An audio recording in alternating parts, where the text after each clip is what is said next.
Hello everyone, welcome back to our channel. So today we are going to solve exercise of class 12 Maharashtra Board Economics chapter 4 supply analysis. Okay, so we will go through each question. Just now pay attention, we have to come on page number 44.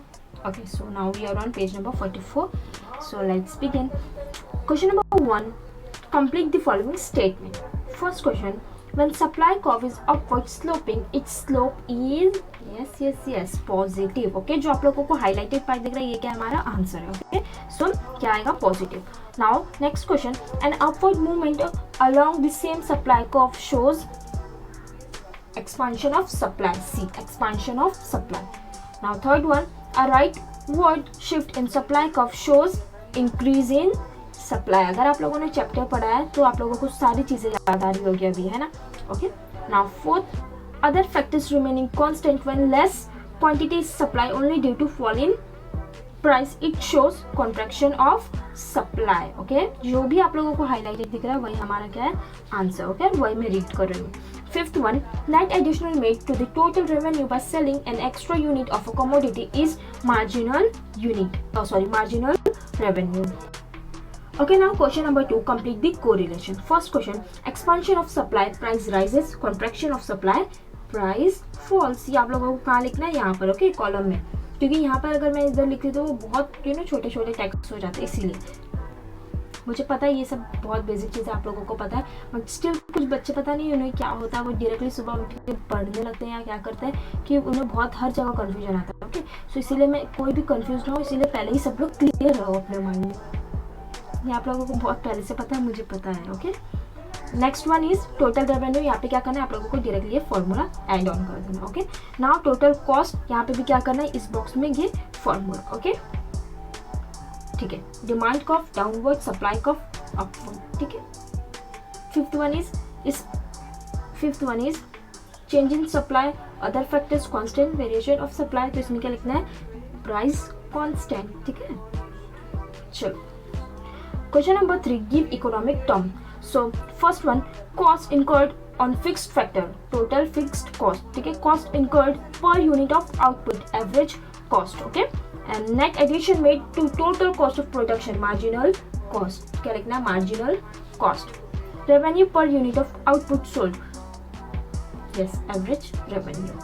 चलो ठीक है. Question number 4, distinguish between. First one is stock and supply. देखो वैसे तो मैं आप लोगों को हर जगह कैसे बताती हूँ, टेक्स्ट बुक से ही बताती हूँ, लेकिन ये सब जो चीज़ें हैं डिस्टिंग्विश वगैरह, ये आप लोग बहुत ज़्यादा कंफ्यूज हो जाओगे. एक पॉइंट इस पेज पर, एक पॉइंट उस पेज पर, एक पॉइंट उस पेज पर. इसीलिए आप लोग क्या करो, डायरेक्टली यहाँ पर मैं जो दिखा रही हूँ वो देखो. ओके, सो क्वेश्चन नंबर 4 का फर्स्ट देख लेते हैं हम. सबसे पहले ये रहा स्टॉक सप्लाई. मुझे लिटरली मैंने जो आप लोगों को अभी वो बताया कि इस बॉक्स में लिखो, मुझे लिटरली एक स्टूडेंट का कमेंट आया था कि मैम ये डिस्टिंग्विश ऐसे बॉक्स बना के लिखना है कि जैसे हम आंसर लिखते हैं वैसे लिखना है. मैंने कहा कि अरे यार क्या बोलूँ आपको, तो इसीलिए मैंने यहाँ पे बॉक्स बना के भी बहुत अच्छे से दिखाया. ठीक है. सो अच्छा ठीक है. वन मोर थिंग, ये पॉइंट 1 है, ये पॉइंट 2 है, ये पॉइंट 3 है, ये पॉइंट 4 है, ये पॉइंट 5. ओके, ठीक है, ऐसे ही लिखना है. ठीक है, स्टॉक एंड सप्लाई दोनों चीज़ हमने बता दी, यहाँ पर दोनों चीज़ का डिस्टिंग्विश बता दिया है. ओके, चलो. Now next question number 4, second, expansion of supply and increase in supply. So ये रहा expansion of supply and increase in supply. यहाँ पर देख लो, यहाँ पर आप लोगों को मैंने ऑलरेडी दिया है कि कोई भी कंफ्यूजन ना. क्वेश्चन नंबर 4 का सेकेंड है ये. ओके, ठीक है. सो एक्सपेंशन ऑफ सप्लाई भी लिख लिया हम लोगों ने, इंक्रीज इन सप्लाई भी हम लोगों ने देख लिया इसके पॉइंट्स. ओके, चलो अब question number 4, third one, contraction of supply and decrease in supply. So contraction of supply, decrease in supply मैंने यहाँ पर लिखा है पेज नंबर 42. इसका क्या मतलब है, सबसे पहले आप लोग ये पॉइंट देख लो, इसके 2 पॉइंट, इसके 2 पॉइंट. अब इसका क्या मतलब है ये मैं आप लोगों को बताती हूँ. सो इसके लिए हमें आना होगा पेज नंबर 42 पर. ओके, सो पेज नंबर 42 पर आ जाते हैं हम लोग. सो उसमें क्या करना है आप लोगों को कि कॉन्ट्रैक्शन ऑफ सप्लाई जो था उसमें आप लोगों को ये डायग्राम ऐड करना है. ठीक है, आप लोगों का आंसर बहुत ज़्यादा सॉलिड लगेगा, ये डायग्राम ऐड कर दो. ठीक है, बहुत सिंपल है, कुछ इतनी बड़ी बात नहीं होती. डायग्राम में ऐसे ही लगता है. मैं आप लोगों को आगे भी डायग्राम, अगर किसी को कुछ कन्फ्यूजन है तो मैं आप लोगों को डायग्राम भी सिखाने वाली बनाना. ओके, सो आप लोग वहाँ से देख लो. और देखो डिक्रीज इन सप्लाई, उसमें क्या करना है, ये वाला बनाना है। ठीक है, मैंने दोनों जगह पे लिखा था पेज नंबर 42, तो जो कॉन्ट्रैक्शन था उसमें क्या लिखना है, आई मीन क्या ड्रॉ करना है, ये वाला। ओके, एंड सेकंड में ये वाला करना है। ओके चलो ठीक है, अब हम बढ़ते हैं क्वेश्चन नंबर 4 का लास्ट क्वेश्चन की तरफ, average revenue and average cost. So ये रहा average revenue and average cost. Okay ठीक है, चलो ठीक है, हमारे क्वेश्चन नंबर 4 भी हो गए। अब हम देखते हैं question number 5। Okay, so question number 5, observe the following table and answer the question. तो यहाँ पे क्या बोला है हमें, सप्लाई शेड्यूल ऑफ चॉकलेट्स, यहाँ पे हमें दिया हुआ है और कुछ कुछ जो बॉक्सेस थे वो खाली थे, तो जो मैंने लिखा है आप लोगों को एज इट इज वैसे ही ऐड करना है। देखो जब क्या होता है, जब प्राइस बढ़ती है तो क्वांटिटी जो है वो भी क्या होती है, ज़्यादा सप्लाई होती है। क्यों? क्योंकि देखो अगर कोई चीज़ ज़्यादा बिक रही है तभी तो उसका प्राइस बढ़ा। अगर किसी चीज़ की कोई वैल्यू ही नहीं है, कोई उसे खरीद रहा ही नहीं है, तो क्या करेगा उसका ऑनर कि उसको बेच देगा कितने भी सस्ते में, बस ये क्या उसका लॉस ना हो। लेकिन कोई चीज़ से उसको बहुत बेनिफिट हो रहा है तो वो क्या करेगा, उसको और बनाएगा, उसको और बेचेगा, उसको बहुत लोग खरीदने वाले हैं, तो उसका प्राइस भी क्या होगा कि इंक्रीज होगा कि भाई इसकी डिमांड है मार्केट में। ठीक है, कोई चीज़ अगर बिकती ही नहीं है, कोई उसे लेता ही नहीं, तो वो क्या होगा, एकदम सस्ते में चला जाएगा, उसको बहुत लॉस भी होगा जिसने उसको बनाया, ठीक है, प्रोड्यूस किया। लेकिन अगर कोई चीज़ है जिसकी बहुत ज़्यादा वैल्यू है तो उसको क्या लगेगा, ओ मेरा प्रोडक्ट तो बिक रहा है, फिर वो क्या करेगा, सप्लाई भी क्या करेगा, उसकी क्वांटिटी क्या होगी, बढ़ेगी सप्लाई करने की भी। ठीक है, क्योंकि उसकी क्या है, वैल्यू ज़्यादा है तो उसका प्राइस भी ज़्यादा होगा। ठीक है, चलो एज सिंपल एज दैट। तो हमने ये तो देख लिया, ये हमने कर लिया। ठीक है, चलो now draw a diagram for the above supply schedule. तो इसके लिए आप लोगों को मैं ये दिखा देती हूँ, ये रहा हमारा डायग्राम। ओके, सो यहाँ पर देखो, थोड़ा सा अटेंशन प्लीज़। ओके, सो यहाँ पे क्या है, हमें प्राइस दिया हुआ जो हमें वहाँ पे दिया था, क्वांटिटी सप्लाई इन यूनिट्स। ठीक है, ये हमने क्या किया था, कॉलम जो हमें दिया था वो हमने यहाँ पे same as it is copy किया। अब देखो क्या हो रहा है कि हमने क्या किया, यहाँ पे एक्स एक्सिस बनाया और यहाँ पे वाई एक्सिस बनाया। अब एक्स एक्सिस एक्स में बहुत ज़्यादा फास्ट है। अब एक्स एक्सिस पे हम क्या लिखेंगे, क्वांटिटी सप्लाई इन यूनिट्स। ठीक है, सप्लाई ऑफ द चॉकलेट्स हमने लिखते हैं एक्स एक्सिस पर, और वाई एक्सिस पर क्या लिखेंगे, प्राइस ऑफ द चॉकलेट्स। ठीक है, ये चीज़ क्लियर हो गई। एक्स एक्सिस पर क्या है, ये दिया है हमने, ये लिखा है, और वाई एक्सिस पे ये लिखा है। ओके, सो देखो अब क्या हो रहा है कि जब प्राइस 10 थी, जब प्राइस क्या थी, 10 थी, तो सप्लाई कितना था, 200। यहाँ पे हमें मिल गया 1 पॉइंट। ठीक है, बहुत आसान है। अब देखो जब क्या है, प्राइस 15 है तो सप्लाई कितनी हो रही है, 250। तो ये 15 क्या है, प्राइस है, और सप्लाई कितनी हो रही है, 250। यहाँ पे हमें मिल गया पॉइंट बी। ठीक है, ये 2 पॉइंट हमें मिल गए हैं। अब क्या है, यस, प्राइस कितनी हो गई है, 20 हो गई है चॉकलेट्स की, और उसका यस कितनी सप्लाई हो रही है, 300। अगेन प्राइस यहाँ पे हमने देखा 20, अब क्या है, सप्लाई 300, यहाँ से हम गए 300, यहाँ पे मिल गया एक और पॉइंट हमें। अब क्या होगा, प्राइस कितनी हो गई, 25, तो सप्लाई कितनी हो रही है, 350। क्यों? क्योंकि उसको बहुत लोग खरीद रहे हैं, तो वो बहुत ज़्यादा क्या हो रहा है, बन रही है। ठीक है, और वो उसकी इतनी ज़्यादा डिमांड है, इसलिए वो एक्सपेंसिव भी है। ठीक है, तो वो बढ़ते ही जा रहा है। अब यहाँ पर क्या होगा, ऐसे ही एक और पॉइंट मिल गया। गाइस समझ आ रही है बात, ये देखो ये 400, बहुत आसान है। प्राइस क्या है, 35, हमने प्राइस 35 लिया। अब क्या है, सप्लाई कितनी हो रही है, 450। ठीक है, सो हमने यहाँ पे 450, यहाँ पे एक और पॉइंट मिल गया। ये हमें ऐसे पॉइंट्स मिलते गए। ठीक है, अब क्या करना है हमें, ये पॉइंट्स का जो ये हमें कर्व मिलेगा इसे ज्वाइन कर देना है। ठीक है, ये सारे जो पॉइंट्स मिले हमें A B C D E F G, अब इन सबको क्या करना, पॉइंट्स को ऐसे ज्वाइन कर देना। हो गया, बहुत आसान था ना।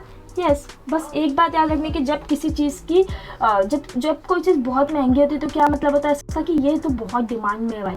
अब जब वो डिमांड में, तो उसको और ज़्यादा मतलब उसकी और क्वांटिटी क्या होगी, प्रोड्यूस होगी, उसकी और क्वांटिटी क्या होगी, मार्केट में बिकेगी। ठीक है, तो ऐसे ही हो रहा है। ठीक है, ये क्या हो रहा है, बढ़ते ही जा रहा है। ठीक है, बढ़ते ही जा रहा है। ओके, ठीक है, यहाँ पे आप लोगों को क्या लिखना है, शायद मेरे ध्यान से उतर गया तो इसलिए मैंने नहीं बनाया। यहाँ पे आप लोगों को क्या लिखना है, इंडिविजुअल सप्लाई कर्व। यहाँ पे लिखना है इंडिविजुअल सप्लाई कर्व लिख देना है ऐसे फुल फॉर्म में बाबा। ओके, चलो ठीक है, और ये एरो भी बना देना, ये वाला। ठीक है, बात समझ आ गई। देखा, मैंने कहा था ना बहुत आसान है। अगर फिर भी कोई डाउट आता है ना तो मुझसे पूछ लो कमेंट सेक्शन में, और अगर ऐसा लगता है कि ये तो बिल्कुल कमेंट सेक्शन में इतना मैं पूछ नहीं सकता तो मुझे इंस्टाग्राम पे मैसेज कर दो। Okay, now question number 5 third one, state the relationship between price and quantity supply. तो ये रहा, ये आप लोगों को लिख देना है। ओके ठीक है, पहले वो डायग्राम बनाया हमने, देन ये भी एक्सप्लेन कर दिया। हमारे 3 क्वेश्चन हो गए हैं क्वेश्चन नंबर 5 ए के।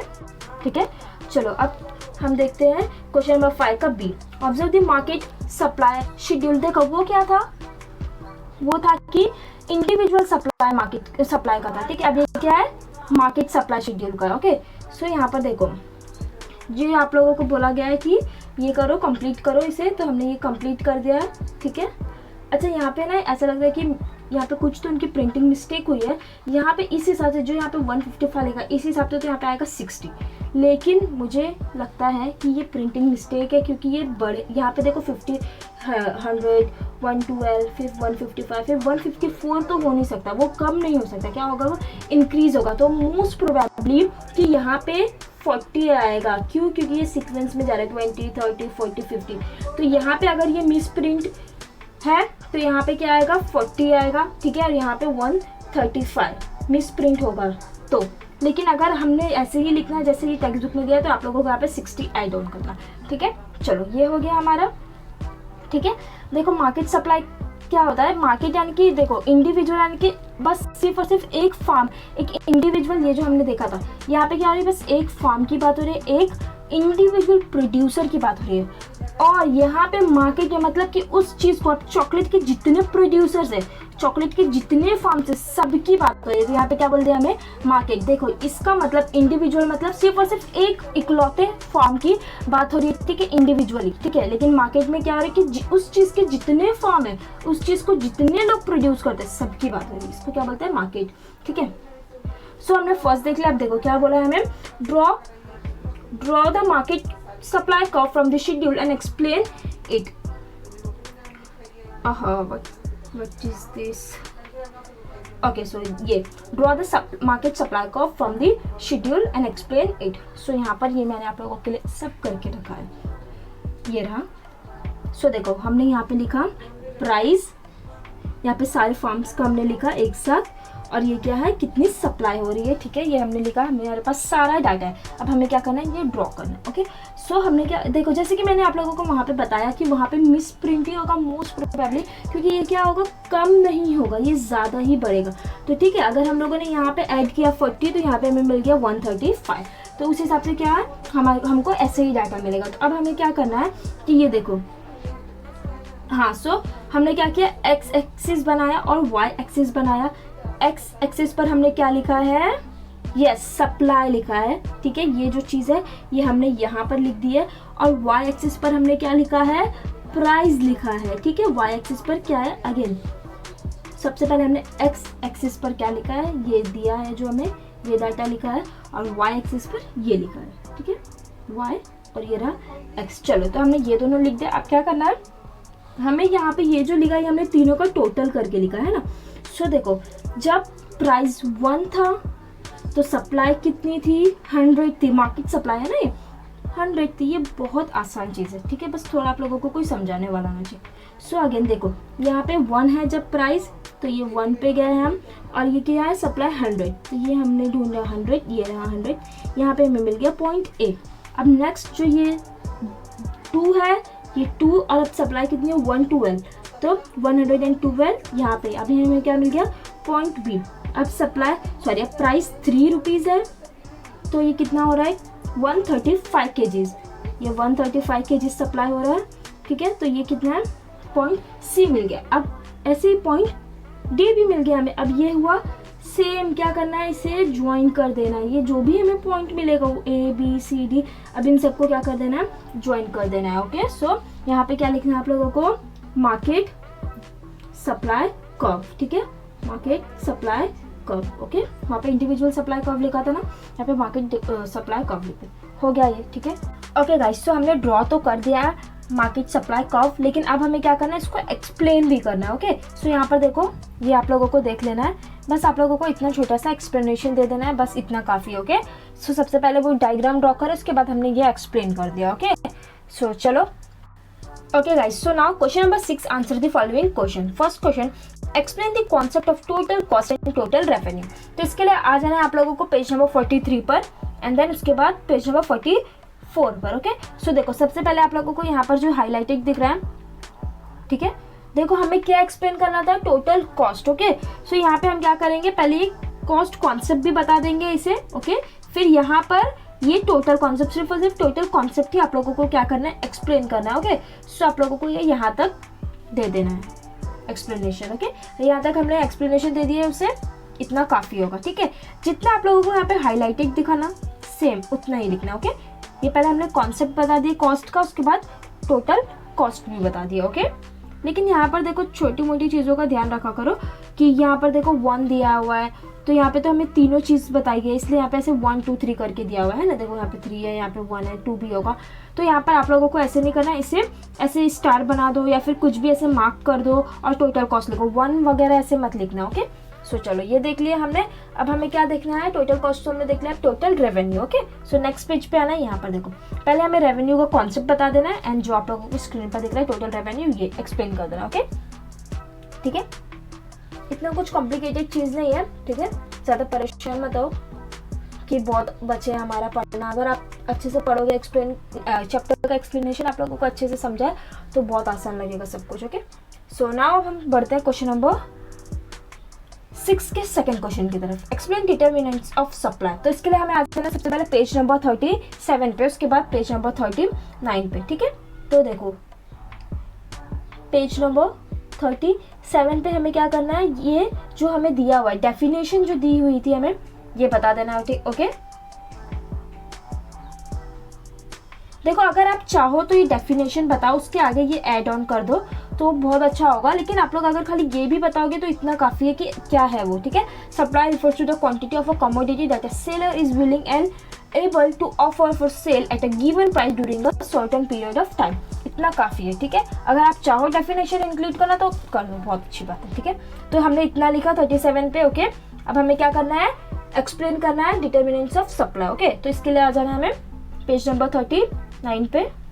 ये रहा, देखो पेज नंबर 39 ही है ये। ओके, सो ये देखो डिटर्मिनेंट्स ऑफ सप्लाई, इसमें क्या क्या करना है हमें, ये आप लोगों को जो दिख रहा है, हाँ ये ग्रीन, बिल्कुल भी इसे मत देखो, ये कुछ और ही है, दूसरा आंसर है। ओके, सो ये डिटर्मिनेंट्स ऑफ सप्लाई जो था ये देख लिया हमने। सबसे पहले वो हमने बताया कि सप्लाई क्या है, उसके बाद ये डिटर्मिनेंट्स ऑफ सप्लाई हेडिंग करना, then price of a commodity, ये पूरा एक्सप्लेन कर दो। ठीक है, स्टेट ऑफ द टेक्नोलॉजी, ठीक है, cost of the production, infrastructure facility, government policy, natural condition, ठीक है, फ्यूचर एक्सपेक्टेशंस, ठीक है, अदर फैक्टर्स। ये अदर फैक्टर्स तक आप लोगों को पूरा एक्सप्लेन कर देना है। ओके, सेम ऐसे ही जैसे मैंने आप लोगों को बताया। ओके, ओके, सो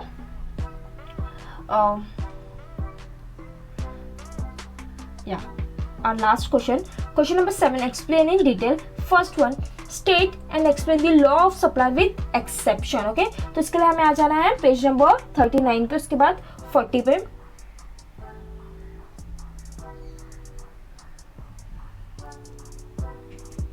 ओके, सो देखो लॉ ऑफ सप्लाई हमने ये पहले एक्सप्लेन कर दिया, स्टेटमेंट ऑफ द लॉ, फिर जो भी हमें यहाँ पे दिख रहा है लॉ ऑफ सप्लाई, इंट्रोडक्शन बता दिया हमने, स्टेटमेंट ऑफ द लॉ। ठीक है, ये सारी चीज़ बता दी हमने यहाँ पर। ठीक है, जो आप लोगों को ग्रीन दिख रहा है ये पूरा का पूरा आप लोगों ने वैसे ही लिख दिया। अब हमें क्या बताना है, इसका एक्सेप्शन बताना है। ठीक है, ओके, सो उसके लिए हमें आ जाना है नेक्स्ट पेज पर।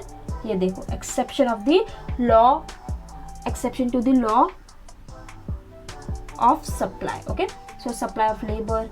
ठीक है, ये सारी जो चीज़ें आप लोगों को दिख रही है, जितने भी पॉइंट्स दिख रहे हैं ना, ये सब ऐड ऑन कर देना है। ठीक है, यहाँ पे हमें 5 पॉइंट्स दिए हुए रेयर गुड्स के, रेयर गुड्स तक के।